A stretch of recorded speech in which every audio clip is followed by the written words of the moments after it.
Hello friends, welcome back to Kavya Loka. ಎಲ್ಲರೂ ಹೇಗಿದ್ದೀರಾ? ಎಲ್ಲರೂ ಕೂಡ ಚೆನ್ನಾಗಿದ್ದೀರಾ ಅಂತ ಅನ್ಕೋತೀನಿ. ಹಾಗೆ ನಾವು ಕೂಡ ತುಂಬಾ ಚೆನ್ನಾಗಿದ್ದೀವಿ. ಸೊ ನಾವಿವತ್ತು ದೇವಸ್ಥಾನಕ್ಕೆ ಹೋಗ್ತಾ ಇದ್ದೀವಿ. ಹಾಗೆ ಸ್ವಲ್ಪ ಲೇಟಾಗೆ ಹೋಗ್ತಾ ಇದ್ದೀವಿ. ಬೆಳಗ್ಗೆನೇ ಹೋಗಬೇಕಿತ್ತು, ಬಟ್ ಲೈಫು ತುಂಬ ಚೇಂಜ್ ಆಗ್ತಿರತ್ತೆ ಅನ್ನೋದು ನನಗೆ ಇವಾಗ ಎಕ್ಸ್ಪೀರಿಯೆನ್ಸ್ ಆಗ್ತಿದೆ. ಮುಂಚೆ ನಾನು ಹರಿ ಇದ್ದಾಗ ಯಾವಾಗ ನೆನ್ಪು ಮಾಡ್ಕೋತೀವೋ ಅವಾಗಲೇ ಹೋಗ್ತಾ ಇದ್ವಿ ನಾವು ಎಲ್ಲಿಗಾದರೂ ಅಷ್ಟೇ. ಬಟ್ ಇವಾಗ ಹಾಗಾಗೋದಿಲ್ಲ. ಸೊ ಎಲ್ಲದೂ ಟೈಮ್ ನೋಡಬೇಕು.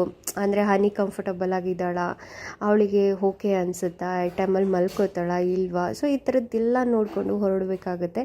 ಅದಕ್ಕಾಗಿ ನಾವು ಇವಾಗ ಟೈಮ್ ಬಂದು 3:30 ಆಗ್ತಿದೆ. ಸೊ ಇವಾಗ ಹೊರಟ್ವಿ. ಚಿಕ್ಕಣ್ಣ ಸ್ವಾಮಿ ದೇವಸ್ಥಾನಕ್ಕೆ ಹೋಗೋಣ ಅಂತ ಹೇಳ್ಬಿಟ್ಟು ಹೊರಟಿದ್ದೀವಿ. ಸೊ ಗೊತ್ತಿಲ್ಲ, ತುಂಬ ದಿನದಿಂದ ನಾನು ಹರಿ ಹತ್ರ ಹೇಳಿದ್ದೆ ದೇವಸ್ಥಾನ ಹೀಗಿದೆ, ನಾನು ಯಾವತ್ತೂ ಹೋಗಿಲ್ಲ, ಸೊ ಹೋಗಿ ಬರೋಣ ಅಂತ ಅಂದೆ. ಅಕ್ಕ ನನ್ನ ಹತ್ರ ಹೇಳಿದರು. ಸೊ ಹರಿಗೆ ಯಾಕೋ ಮೊನ್ನೆ ಸಡನ್ನಾಗಿ ಹೋಗಿ ಬರೋಣ ದೇವಸ್ಥಾನಕ್ಕೆ ಹೇಳ್ತಿದ್ದೆ ಅಲ್ವಾ ಅಂತ ಅಂದ.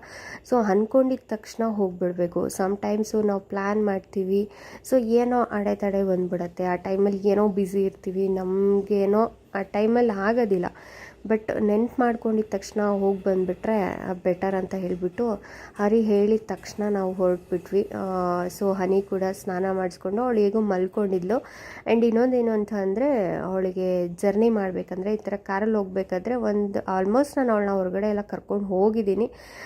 ಸೊ ನಾನು ತುಂಬ ಎಲ್ಲ ಏನು ಅವಳಿಗೆ ಸ್ಟ್ರಿಕ್ಟ್ ಮಾಡೋದಿಲ್ಲ. ಕೆಲವೊಂದು ವಿಷಯದಲ್ಲಿ ಒಳಗೆ ಇರಬೇಕು ಆ ಥರ ಅಂತೆಲ್ಲ ನಾನು ಅವಳಿಗೆ ಎಲ್ಲ ಥರದ್ದು ವೆದರ್ಗಳನ್ನ ನಾನು ಅಡ್ಜಸ್ಟ್ ಮಾಡಿಸ್ತಾ ಇದ್ದೀನಿ. ಸೊ ಆಲ್ಮೋಸ್ಟ್ ಹೊರಗಡೆ ಎಲ್ಲ ನಾನು ಕರ್ಕೊಂಡು ಹೋಗಿದ್ದೀನಿ. ಇದೇ ಫಸ್ಟ್ ಟೈಮ್ ಏನಲ್ಲ. ಸೊ ಬಟ್ ಫಸ್ಟ್ ಟೈಮ್ ಏನು ಅಂದರೆ ಸ್ವಲ್ಪ ಲಾಂಗ್ ಹೋಗ್ತಿರೋದು, ಅವಳನ್ನ ಕರ್ಕೊಂಡು ಇದೇ ಫಸ್ಟ್ ಟೈಮು. ಸೊ ಒಂದು 40 ಕಿಲೋಮೀಟರ್ ಆಗ್ಬೋದು ಅನಿಸುತ್ತೆ ತುಮಕೂರಿಂದ. ಸೊ ಹೊರಟ್ವಿ. ಹಾಗಾಗಿ ಅವಳು ಜರ್ನಿ ಮಾಡಬೇಕಾದ್ರೆ ಸ್ವಲ್ಪ ಮಲ್ಕೋತಾಳೆ, ಚೆನ್ನಾಗಿ ಮಲ್ಕೊಂಬಿಟ್ಟಿದ್ಲು. ಸೊ ನಮಗೂ ಕೂಡ ಹೋಗಿ ಬರೋದಕ್ಕೆ ಈಸಿ ಆಗುತ್ತೆ, ಹಾಳೋದಿಲ್ಲ ಅಂತ ಅಂದ್ಬಿಟ್ಟು ನಾವು ಹೊರಟ್ವಿ. ಸೊ ಇದು ಬಂದ್ಬಿಟ್ಟು ಕುಣಿಗಲ್ ರೋಡಲ್ಲಿ, ಆ ರೋಡಲ್ಲಿ ಹೆಬ್ಬೂರು ಏನೋ ಬರುತ್ತೆ, ಹೆಬ್ಬೂರು ಅನಿಸುತ್ತೆ ಐ ಥಿಂಕ್. ಸೊ ಅಲ್ಲಿಂದ 12 ಕಿಲೋಮೀಟರು 10 ಕಿಲೋಮೀಟರು ಆಗುತ್ತೆ ಚಿಕ್ಕಣ್ಣ ಸ್ವಾಮಿ ದೇವಸ್ಥಾನ. ಫ್ರೆಂಡ್ಸ್, ನಾವು ಆ್ಯಕ್ಚುಲಿ ಸುಮ್ಮನೆ ದರ್ಶನ ಮಾಡ್ಕೊಂಬರೋಣ ಅಂತ ನಾವು ದೇವಸ್ಥಾನಕ್ಕೆ ಹೋಗಿದ್ದು. ಅಂದರೆ ನಮಗೂ ಗೊತ್ತಿರಲಿಲ್ಲ ದೇವಸ್ಥಾನದ್ದು ಅಲ್ಲಿ ದೇವ್ರ ಮಹಿಮೆ ಏನು ಅನ್ನೋದು ನಮಗೂ ಕೂಡ ಗೊತ್ತಿರಲಿಲ್ಲ. ಸೊ ನಾವು ಕೂಡ ಒಂದು ಸಲ ದರ್ಶನ ಮಾಡೋಣ, ಅಕ್ಕ ಹೇಳಿದ್ಲು ಹೋಗಿ ಬನ್ನಿ ಅಂತ ಅಂದು. ಸೊ ಅದಕ್ಕಾಗಿ ದರ್ಶನ ಮಾಡೋಣ, ಪಾಪನ ಕೂಡ ಫಸ್ಟ್ ಟೈಮ್ ಕರ್ಕೊಂಡು ಹೋಗ್ತಾ ಇದ್ದೀವಲ್ವ. ಸೊ ನಮಗೂ ಕೂಡ ಒಂಥರ ಖುಷಿ ಇತ್ತು. ಬಟ್ ಅಲ್ಲಿ ಹೋದ್ಮೇಲೆ ಗೊತ್ತಾಯಿತು ನನಗೆ, ಲೈಕ್ ಅಂದರೆ ತುಂಬ ಜನ ಬರ್ತಾಯಿದ್ರು. ಸೊ ಬಂದವರೆಲ್ಲರೂ ಈ ಥರ ನಾವೇನೋ ಪ್ರಾಪರ್ಟಿ ತೊಗೋತಿದ್ದೀವಿ, ನಮ್ಮ ಹತ್ರ ಹಿಂಗೆ ದುಡ್ಡು ಇಸ್ಕೊಂಡಿದ್ದಾರೆ, ಅವ್ರಿಗೆ ಕೊಡ್ತಾ ಇಲ್ಲ, ಆ್ಯಂಡ್ ಮನೆ ಕಟ್ತಾಯಿದ್ದೀವಿ ನಾವು, ಸೊ ಮಗು ಆಗಿಲ್ಲ. ಸೊ ಈ ಥರದವರೇ ಅಂದರೆ ದೇವ್ರ ಹತ್ರ ಬಂದುಬಿಟ್ಟು ಕೇಳ್ತಾಯಿದ್ರು. ಸೊ ನಾನು ಅಲ್ಲಿ ಕೇಳಿದೆ ಆ್ಯಕ್ಚುಲಿ, ಅಂದರೆ ಪೂಜೆ ಮಾಡೋರು ಇರ್ತಾರಲ್ವ. ಸೊ ಅವ್ರನ್ನ ನಾನು ಕೇಳಿದಾಗ ಅವ್ರು ಅಂದರು, ಇಲ್ಲ ನೀವು ಹರಕೆ ಮಾಡ್ಕೊಳ್ಳಿ, ನೀವು 1 ರೂಪಿ ಆದರೂ ಮಾಡ್ಕೋಬೋದು, ಇದು 10 ರೂಪಾಯಿ ಮಾಡ್ಕೋಬೋದು, 5 ರೂಪಾಯಿ ನಿಮ್ಗೆ ಎಷ್ಟು ಅನಿಸುತ್ತೋ ಅಷ್ಟನ್ನು ನೀವು ಹರಕೆ ಮಾಡಿಕೊಂಡು ನೀವು ಕೇಳ್ಕೊಳ್ಳಿ. ಏನಾದರೂ ತೊಗೋತಿದ್ದೀರಾ, ಇಲ್ಲ ಯಾರಾದರೂ ನಿಮಗೆ ಸಾಲ ಹಿಂಗೆ ಕೊಡೋರು ಕೊಡಬೇಕಾ, ಏನೋ ಒಂದು ನಿಮಗೇನು ಅನಿಸುತ್ತೋ ಅದನ್ನು ನೀವು ಕೇಳ್ಕೊಳ್ಳಿ, ನೆರವೇರುತ್ತೆ ಅಂತ ಹೇಳಿದರು. ಸೊ ನನಗೂ ಗೊತ್ತಿರಲಿಲ್ಲ, ಅಲ್ಲಿ ಹೋದ್ಮೇಲೆ ಗೊತ್ತಾಗಿದ್ದು. ಅದಕ್ಕಾಗಿ ನಾನು ನಿಮ್ಮ ಜೊತೆ ಶೇರ್ ಮಾಡ್ತಾ ಇದ್ದೀನಿ. ನೀವು ಯಾರಾದರೂ ಈ ಥರ ಏನಾದರೂ ನಿಮಗೂ ಪ್ರಾಬ್ಲಮ್ಸ್ ಇತ್ತು ಅಂದರೆ ಸೊ ಹೋಗಿ ಬನ್ನಿ ಒಂದ್ಸಲ, ಒಳ್ಳೆಯದಾಗತ್ತೆ. ಅಷ್ಟೇ, ಒಳ್ಳೆಯದಾಗತ್ತೆ ನಿಮಗೂ. ಹೋಗಿ ಬನ್ನಿ ಅಂತಲೇ ನಾನು ಹೇಳ್ತೀನಿ. ಯಾಕಂದರೆ ಅಲ್ಲಿಗೆ ಹೋದ್ಮೇಲೆ ನನಗೂ ಗೊತ್ತಾಗಿದ್ದಲ್ವ. ಅದಕ್ಕಾಗಿ ಇವಾಗ ಗೊತ್ತಿರೋದನ್ನು ನಾನು ನಿಮ್ಮ ಜೊತೆ ಶೇರ್ ಮಾಡಿದ್ರೆ ನಿಮಗೂ ಕೂಡ ಹೋಗೋದಕ್ಕೆ ಅನುಕೂಲ ಆಗುತ್ತೆ. ಸೊ ಗೊತ್ತಾಗುತ್ತೆ ನಿಮಗೂ ವಿಷಯ ಅನ್ನೋ ಕಾರಣಕ್ಕೆ ನಾನು ತಿಳಿಸ್ತಾ ಇದ್ದೀನಿ ಅಷ್ಟೇ.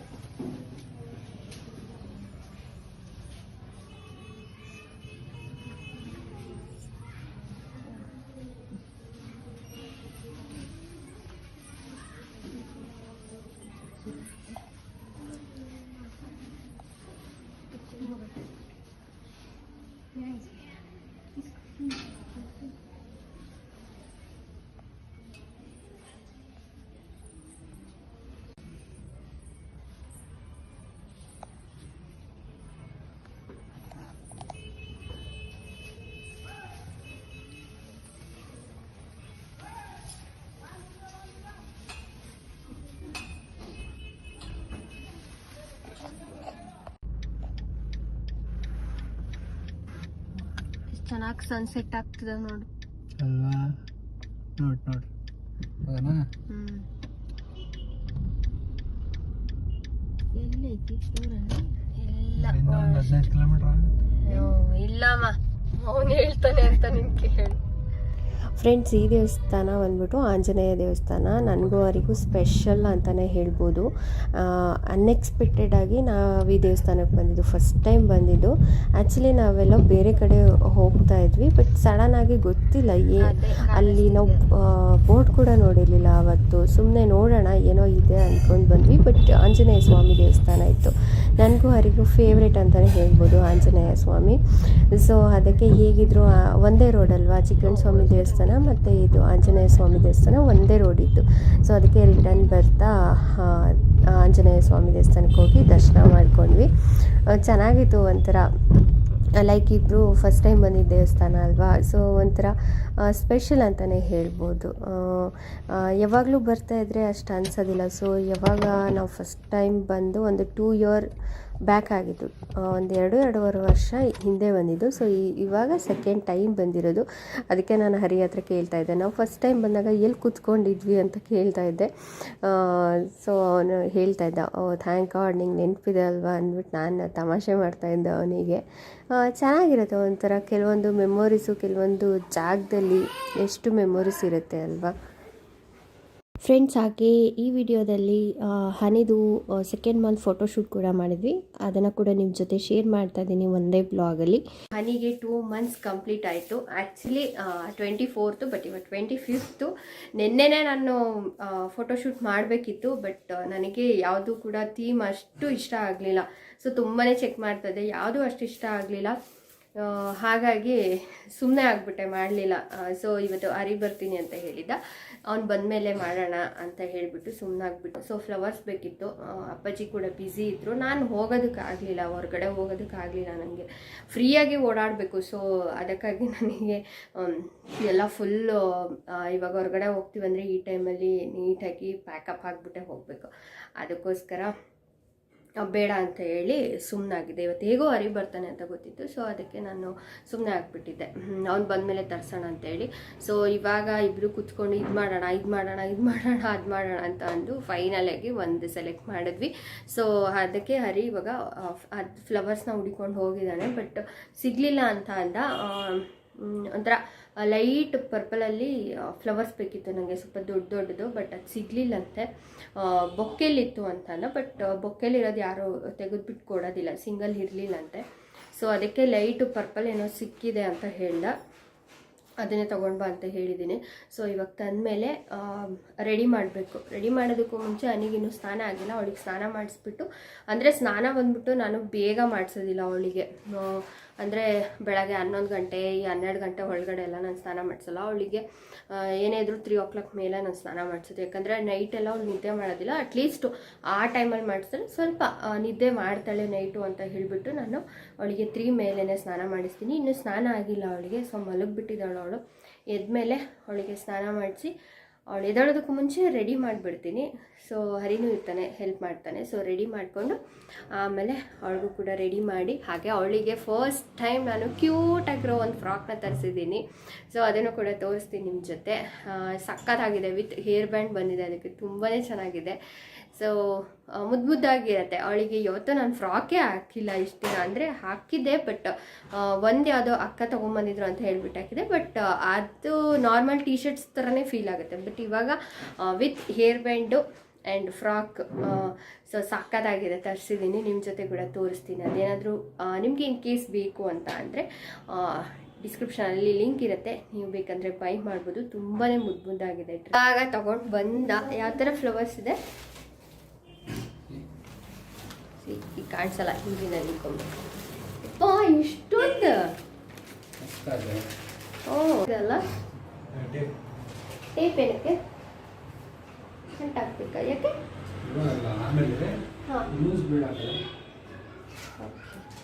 ಈ ಥರದ್ದು ಸಿಕ್ಕಿದೆ ಫ್ಲವರು.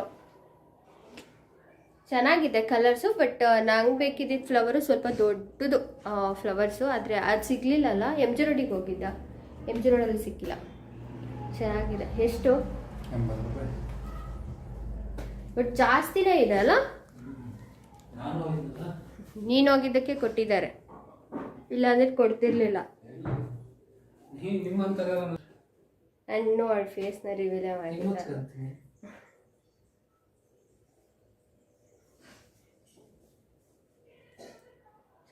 ಫ್ರೆಂಡ್ಸ್, ಅನಿಗೆ ಸ್ನಾನ ಮಾಡಿಸಿ ಮಲಗಿಸಿದ್ದೀನಿ. ಅವಳಿಗಿನ್ನೂ ರೆಡಿ ಮಾಡಿಲ್ಲ ನಾನು, ಅಂದರೆ ಇನ್ನು ಫ್ರಾಕ್ ಹಾಕಿರಲಿಲ್ಲ ಅವಳಿಗೆ. ನಾರ್ಮಲಾಗಿ ನಾನು ಡೈಲಿ ಹಾಕೋ ಬಟ್ಟೆನೇ ಅವಳಿಗೆ ಹಾಕಿ ಮಲಗಿಸಿದ್ದೀನಿ. ಯಾಕಂದರೆ ಅವಳಿಗೆ ಕಂಫರ್ಟಬಲ್ ಆಗಿರಬೇಕು. ಇವಾಗ ಕ್ಲಾತ್ ಏನಾದರೂ ಸ್ವಲ್ಪ ಅವಳಿಗೆ ಇರಿಟೇಟ್ ಅಂತ ಅನ್ನಿಸ್ಬಿಟ್ರೆ ಬಟ್ಟೆ ಮಲ್ಕೊಳ್ಳೋದಿಲ್ಲ ಚೆನ್ನಾಗಿ. ಆಮೇಲೆ ಅವಳು ಮಲಗಲಿಲ್ಲ ಅಂದರೆ ನನಗೆ ಫೋಟೋ ತೆಗಿಯೋದಕ್ಕೆ ಸಪೋರ್ಟ್ ಮಾಡೋದಿಲ್ಲ. ಅದಕ್ಕೆ ಅವಳಿಗೆ ನಾರ್ಮಲಾಗಿ ಹಾಕೋ ಬಟ್ಟೆನೇ ಹಾಕಿ ಮಲಗಿಸಿದ್ದೆ. ಆಮೇಲೆ ಎಲ್ಲ ಫುಲ್ ರೆಡಿ ಆದಮೇಲೆ ಅವಳಿಗೆ ಫ್ರಾಕ್ ಹಾಕೋಣ ಅಂತ ಅಂದ್ಕೊಂಡೆ. ನೋಡಿ, ಫ್ರಾಕ್ ಅಂತೂ ತುಂಬಾ ಚೆನ್ನಾಗಿದೆ. ನಾನು ಶೇರ್ ಮಾಡ್ತೀನಿ. ಆ್ಯಕ್ಚುಲಿ ನಾನು ಫೋಟೋ ಶೇರ್ ಮಾಡ್ತೀನಿ ನಿಮಗೆ. ನಾನು ತೊಗೊಂಡಿದ್ದು ಅಮೆಝಾನಲ್ಲಿ. ಬಟ್ ನಿಮಗೆ ಫೋಟೋದೆಲ್ಲ ಅಷ್ಟು ಅನಿಸುತ್ತೋ ಇಲ್ವೋ ನಂಗೆ ಗೊತ್ತಿಲ್ಲ. ಬಟ್ ಹಾಕ್ದಾಗಂತೂ ತುಂಬಾ ಚೆನ್ನಾಗಿದೆ. ಸೊ ಆ ಡ್ರೆಸ್ ಬಂದ್ಬಿಟ್ಟು 399 ಏನೋ ಆಯಿತು ಅವಳಿಗೆ. ತುಂಬ ಅಂದರೆ ತುಂಬ ಚೆನ್ನಾಗಿದೆ. ಕಾಟನ್ ಇದೆ. ನಿಮ್ಮ ಮನೇಲಿ ಯಾರಾದರೂ 0 to 3 months ಬೇಬಿ ಇದ್ದರೆ ತರಿಸಿ, ತುಂಬ ಚೆನ್ನಾಗಿರುತ್ತೆ. ಆ ಒಂದು ಸೈಜಲ್ಲಿ 0 to 3 monthsಲ್ಲಿ ನಿಮಗೆ ಜಾಸ್ತಿ ಇನ್ನೂ ಎಕ್ಸ್ಟ್ರಾ ಸೈಜ್ ಬೇಕು ಅಂದರೂ ಕೂಡ ಸಿಗುತ್ತೆ. ಕಲರ್ಸ್ ಕೂಡ ಆಪ್ಷನ್ಸ್ ಇದೆ. ಬಟ್ ನಾನು ವೈಟ್ ತರಿಸ್ಕೊಂಡೆ, ಚೆನ್ನಾಗಿರುತ್ತೆ ಅಂತ ಹೇಳಿ. ಹಾಗೆ ನೀವು ನೋಡ್ತಿರ್ಬೋದು, ಈ ವೈಟ್ ಕ್ಲಾತ್ ನಾನು ಕೆಳಗಡೆ ಹಾಕಿದ್ದೀನಲ್ಲ, ಎಷ್ಟು ಯೂಸ್ ಆಗ್ತಿದೆ ಅಂತ ನಿಮಗೆ ಗೊತ್ತು. ನಾನು ಆಲ್ಮೋಸ್ಟ್ ಎಷ್ಟು ಇವಳಿಗೆ ಫೋಟೋಸ್ ಎಲ್ಲ ತೆಗಿತಾ ಇರ್ತೀನಿ. ತುಂಬ ಅಂದರೆ ತುಂಬ ಯೂಸ್ ಆಗುತ್ತಪ್ಪ ನನಗಂತೂ. ಸೊ ನಿಮಗೂ ಕೂಡ ಇದು ಫೋಟೋಸ್ ತೆಗಿಯೋದಕ್ಕೆ ತುಂಬ ಚೆನ್ನಾಗಿರುತ್ತೆ. ಕ್ಲಾತ್ ಕೂಡ ಅಷ್ಟೇ ಚೆನ್ನಾಗಿದೆ. ನಾನು ನಿಮ್ಮ ಜೊತೆ ಆಲ್ರೆಡಿ ತುಂಬ ಸಲ ಶೇರ್ ಮಾಡಿದ್ದೀನಿ. ಸೊ ನೀವು ಕೂಡ ಬೇಕಂದರೆ ಬೈ ಮಾಡಿ. ಹಾಗೆ ನಾನು ಅವಳಿಗೆ ಫೋಟೋಸ್ ತೆಗಿಬೇಕಾದ್ರೆ ನಾನು ಸೆಲೆಕ್ಟ್ ಮಾಡಿ ಥೀಮೇ ಬೇರೆ ಇತ್ತು. ಬಟ್ ಇಲ್ಲಿ ಔಟ್ಪುಟ್ ಬಂದು ಥೀಮೇ ಬೇರೆ ಇತ್ತು. ಬಟ್ ಆದರೂ ಚೆನ್ನಾಗೇ ಬಂದಿದೆ. ಫೋಟೋಸ್ ಎಲ್ಲ ತುಂಬ ಚೆನ್ನಾಗಿದೆ. ಸೊ ನನ್ನ ಫ್ರೆಂಡ್ಸ್, ಕಸಿನ್ಸ್ ಎಲ್ರಿಗೂ ಶೇರ್ ಮಾಡಿದ್ದೆ. ಎಲ್ಲರೂ ತುಂಬಾ ಚೆನ್ನಾಗಿ ಬಂದಿದೆ ಅಂತ ಹೇಳಿದ್ರು ಫೋಟೋಸು. ಸೊ ಶೇರ್ ಮಾಡ್ತೀನಿ ನಿಮ್ಮ ಜೊತೆ ಕೂಡ. ಆದರೆ ಬೇಬಿ ಫೇಸ್ನ ಹೈಡ್ ಮಾಡ್ತೀನಿ. ಯಾಕಂದರೆ ಅವಳದು 3 months ಕಂಪ್ಲೀಟ್ ಆಗುತ್ತಲ್ವ, ಆವಾಗ ಅವಳ ಫೇಸ್ನ ನಾನು ರಿವೀಲ್ ಮಾಡಬೇಕಂತ ಅಂದ್ಕೊಂಡಿದ್ದೀನಿ. ಸೊ ಮಿಸ್ ಮಾಡದೆ ಆ ವಿಡಿಯೋ ಕೂಡ ನೋಡಿ, ಮುಂದೆ ಬರುತ್ತೆ. ಸೊ ಅವಳಿಗೆ 3 months ಕಂಪ್ಲೀಟ್ ಆದಮೇಲೆ ಅವಳಿಗೆ ಅವತ್ತಿನ ದಿನವೇ ಫೇಸ್ನ ಅವಳದು ರಿವೀಲ್ ಮಾಡ್ತೀನಿ ನಾನು. ಸೊ ಹಾಗೆ ನಾನು ಬಂದ್ಬಿಟ್ಟು ಇಲ್ಲಿ ಸ್ವಿಂಗ್ ಜೋಕಾಲಿ ಥರ ಮಾಡ್ತಾಯಿದ್ದೀನಿ. ಚೆನ್ನಾಗಿರುತ್ತೆ, ಒಂಥರ ಅವಳು ಜೋಕಾಲಿ ಕೂತಿರೋ ಥರ ಫೀಲ್ ಆಗುತ್ತಲ್ವ. ಸೊ ಅದಕ್ಕಾಗಿ ಈ ಥರ ಪ್ಲ್ಯಾನ್ ಮಾಡಿದ್ದೆ ನಾನು. ಹಾಗೆ ನಾನು ಇದು ಒಂದೇ ತೆಗಿಯೋಣ ಅಂತ ಅಂದ್ಕೊಂಡೆ. ಅದಾದಮೇಲೆ ನಂಗೆ ಅನ್ನಿಸ್ತು, ಅಯ್ಯೋ ಫ್ಲವರ್ಸ್ ತರಿಸ್ಬಿಟ್ಟಿದ್ದೀನಲ್ಲ, ಒಂದೇ ಒಂದು ಮಾಡಿದ್ರೆ ಏನು ಚೆನ್ನಾಗಿರುತ್ತೆ ಅಂತ ಹೇಳಿಬಿಟ್ಟು ನಾನು ಇದರಲ್ಲೇ ಒಂದು 2 ಇಲ್ಲ 3 ಥೀಮಲ್ಲೇನೋ ಮಾಡಿದೆ ನಾನು. ಸೊ ಅಂದರೆ ತುಂಬ ಇಲ್ಲ, ನಾನು ಅದು ಪ್ಲ್ಯಾನ್ ಮಾಡಿದ್ದಲ್ಲ, ಹಾಗಾಗಿ ಅಷ್ಟು ಚೆನ್ನಾಗಿ ಬಂದಿದೆಯೋ ಇಲ್ವೋ ನನಗಂತೂ ಗೊತ್ತಿಲ್ಲ. ಬಟ್ ನನಗೆ ಅನಿಸಿದೆ ಅಂದರೆ ಚೆನ್ನಾಗಿದೆ ಅಂತ. ಬಟ್ ನೀವು ನೋಡಿಬಿಟ್ಟು ಹೇಳಿ, ನಾನು ಫೋಟೋನ ಶೇರ್ ಮಾಡ್ತೀನಿ. ಆ್ಯಂಡ್ ಅದು ವೀಡಿಯೋ ಮಾಡ್ಕೊಳ್ಳಿಲ್ಲ ನಾನು. ಇದು ಒಂದೇ ನಾನು ವೀಡಿಯೋ ಮಾಡ್ಕೊಂಡಿದ್ದು. ಅವಳಿಗೆ ಈ ಥರ ಸ್ವಿಂಗಿಂಗ್ ಮಾಡ್ತಾ ಇದ್ದೀನಲ್ವ, ಸೊ ಇದೊಂದು ವೀಡಿಯೋ ಮಾಡಿಕೊಂಡೆ ಅಷ್ಟೇ ನಾನು. ಇನ್ನು ಬೇರೆದೆಲ್ಲ ಮಾಡೋದ್ನಲ್ವ, ಫೋಟೋಸ್ ತೆಗೆಯೋದಕ್ಕೆ ಬೇರೆ ಥೀಮ್ಸ್ ಮಾಡೋಣ ಅಂತ ಟ್ರೈ ಮಾಡಿದೆ. ಬಟ್ ಫೋಟೋಸ್ ಚೆನ್ನಾಗಿ ಬಂತು.